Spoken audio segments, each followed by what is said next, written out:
जाके देखे जिस ऑफिस में उनको बंद करके मारता था। तो हम मारपीट करके ऑफिस में रखते थे, तो वो अपने घर कब जाते थे? वो अपने बेटी के यहाँ कब जाते थे? आपके साथ में झगड़े में तो क्या क्या करते थे? हम रात के सोए थे, मेरा पैंट खोल दिए थे। आपके पैंट खोल दिए थे? हाँ। हे प्रभु कृपा निधानम, हे प्रभु जगन्नाथम, ये क्या हुआ? गमछा भी खुल गया, झगड़ू महतो का लुंगी भी खुल गया, झगड़ुआ।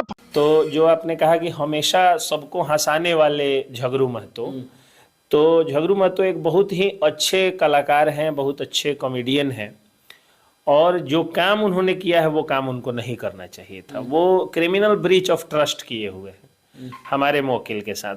मैं पुरुषोत्तम प्रियदर्शी जी का वकील हूँ, तो हमारे मौकिल के साथ उन्होंने एक क्रिमिनल ब्रीच ऑफ ट्रस्ट कर दिया है, यानी अमानत में खयानत किया है, धोखा दिया है उनको। झगड़ू महतो तो कह रहे थे कि मुझे धोखा दिया गया है। झगड़ू महतो के सारे आरोप निराधार हैं, उनके पास उसका कोई सबूत नहीं है, और जो मैं आपको बताने जा रहा हूँ वो सबूत के साथ बताने जा रहा हूँ।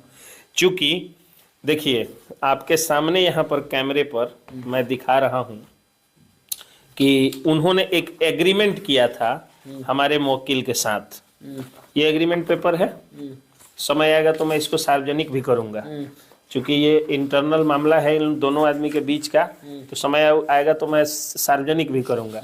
ये वो एग्रीमेंट करते हैं और एग्रीमेंट में बयाप्ते लिखते हैं, एक निश्चित समय अवधि दिया हुआ है, और देखिए यहाँ पे क्या लिखा हुआ है, आप ये केवल साल छोड़ करके और पढ़िएगा। उनके यूट्यूब चैनल, मैं झूठ नहीं बोल रहा हूँ, उनके यूट्यूब चैनल एवं फेसबुक पेज द पीपीएस में वीडियो में एक्टर अभिनेता के रूप में काम करूंगा, उसके एवज में 30,000 रुपये का महीना नाश्ता खाना एवं रहने की व्यवस्था की जाएगी, इसलिए मैं एक लिखित एग्रीमेंट कर रहा हूँ। ये देखा आपने, ये एग्रीमेंट उन्होंने किया था।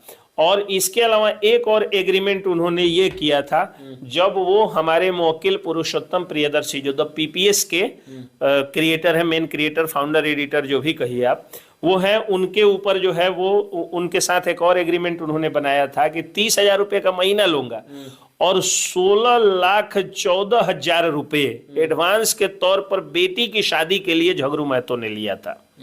और 16,14,000 रुपया, 16 लाख रुपया शादी में दहेज का, बाद में 14,000 रुपया घटा तो उन्होंने लिया था। इस बात का लिखित अग्रीमेंट उन्होंने किया है, और इसका भी लिखित अग्रीमेंट किया है कि 30,000 रुपये का महीना रहना खाना लूंगा और इतने दिनों तक काम करूंगा। तो अब आप बताइए कि जब महीना उनको दिया ही जा रहा है, वो सारे वीडियो में स्वीकार भी कर रहे हैं कि हाँ 30,000 रुपये का महीना हमको वो देते थे, तो जब महीना दिया ही जा रहा है तो एग्रीमेंट आप कैसे तोड़ सकते हैं? अपने मतलब अपने मने बिना मतलब के ऐसे रात में भाग जाते हैं, बेचारे चिंतित हो जाते हैं कहीं किडनैप तो नहीं हो गया। अब स्टारडम आ गया था उनके पास, वो जा करके जो है वो ये गुमशुदगी का एफआईआर दर्ज कराते हैं। उस एफआईआर के बाद ये आके अचानक से लगते हैं अनर्गल बयान प्रलाप करने। तो देखिए जर जोरू जमीन, पैसे का मामला जब आ जाता है, देखिए लीगल नोटिस की कॉपी, मैं लीगल नोटिस भेज दिया उनको, अगर वो 15 दिनों के अंदर में जवाब नहीं देते हैं तो 15 दिन के बाद केस करूंगा उन पर कंप्लेंट होगा यहाँ कोर्ट में, तो और वो कंप्लेंट बेस्ड एफआईआर उन पर होगा और उनको जेल जाना पड़ेगा, क्योंकि उन्होंने हमारे मौकिल के साथ धोखा किया है।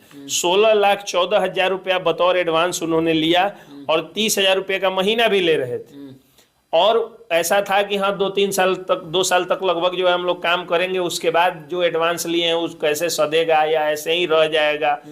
एक स्टारडम है उनका, तो ऐसे ही रह जाएगा, क्या होगा ये बात आगे होगी। फिलहाल उन्होंने एग्रीमेंट करके 16,14,000 रुपया लिया था, ये कह के कि मैं इसे लौटाऊंगा या काम करके सधाऊंगा। 30,000 रुपये का महीना वो लगातार ले भी रहे थे, ऐसा भी नहीं था कि बीच में छोड़ दिया गया, 30,000 रुपये का महीना नहीं हुआ, सारा वो ले भी रहे थे। तो ये सारी बातें वो बता रहे हैं।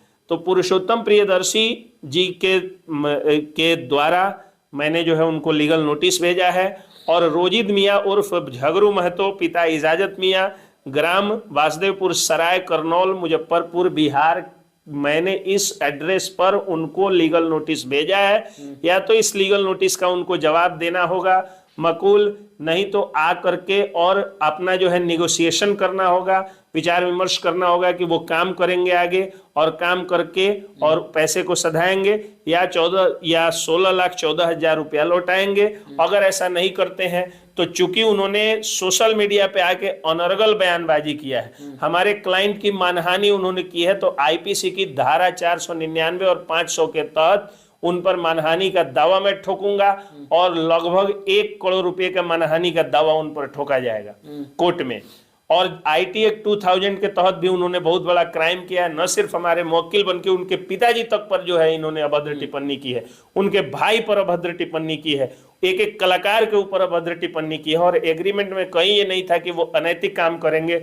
आरोप ऐसा है कि वो अनैतिक काम किए हैं जिसका सबूत बयाबते डिजिटल प्रूफ हमारे ऑफिस में जमा है, जो उन्होंने अनैतिक काम किया है। यानी एक नाबालिग लड़के के साथ, बाकी सब वीडियो में है, आप लोग वो समझ सकते हैं। फिर जो है महिला कलाकार जो काम करती थी उसके साथ उनका कैसा व्यवहार था, तो ये सारी चीजें जो है वो सामने है, पूरा सबूत है, सारा का डिजिटल प्रूफ है। उसके आधार पर हम लोग केस करेंगे। बेहतर होगा, झगरू महतो जी एक अच्छे कॉमेडियन है, इसके पहले भी उनके ऊपर आरोप लग चुका है कि वो धोखेबाज है। अगर मेरा संजीत जी से अगर झगड़ा होता है तो हो सकता है कि मैं दोषी हूं, लेकिन अगर संजीत जी से अगर सुजीत जी का भी झगड़ा हो जाता है अलग एक और आदमी के साथ, मतलब हर आदमी से आपका झगड़ा ही होता है जिसके साथ आप काम कर रहे हैं, तो आप ही दोषी हैं। तो पहले तो आप मनी मिराज के ऊपर जो है उस तरह का आरोप लगा के वहां हटे, जब आपका कुछ नहीं था, 500 रुपया पर वीडियो आप ही के अनुसार दे रहे थे, तो 30,000 रुपया का महीना और 16,14,000 रुपया बतौर एडवांस आपने लिया और काम करना शुरू किया। फिर इनके भी पीठ में खंजर भोंकिएगा, कैसे काम चलेगा। एग्रीमेंट के तौर पर आप आइए, आकर के और काम करिए, साथ में अपना वीडियो बनाइएगा, अपना चैनल खोलिएगा। एग्रीमेंट के कानून के अनुसार जब खेसारी लाल यादव को हार जाना पड़ा तो आप कौन खेत की मूल्य। बिल्कुल बिल्कुल। तो इसलिए कानून से बड़ा कोई नहीं होता है। कानून को हाथ में नहीं ले, वो कानून को साथ में लेकर के और इन चीजों का जवाब दें। पुरुषोत्तम प्रियदर्शी जी से मिले, या तो पैसा वापस करें, माफी मांगे लिखित में जो उन्होंने मानहानि किया है, अनर्गल बयानबाजी किया है। झगरू महतो 13 तरह का आरोप लगाए हैं जिसका कोई सबूत नहीं है, और पुरुषोत्तम प्रियदर्शी सिर्फ इतना आरोप लगाए हैं कि हाँ हमारा एग्रीमेंट उन्होंने तोड़ा, जिसका सबूत है वो मैं आपको मीडिया पर्सन के तौर पे आपको दिखा रहा हूँ। समय आएगा तो इसको मीडिया में भी सार्वजनिक कर दूंगा।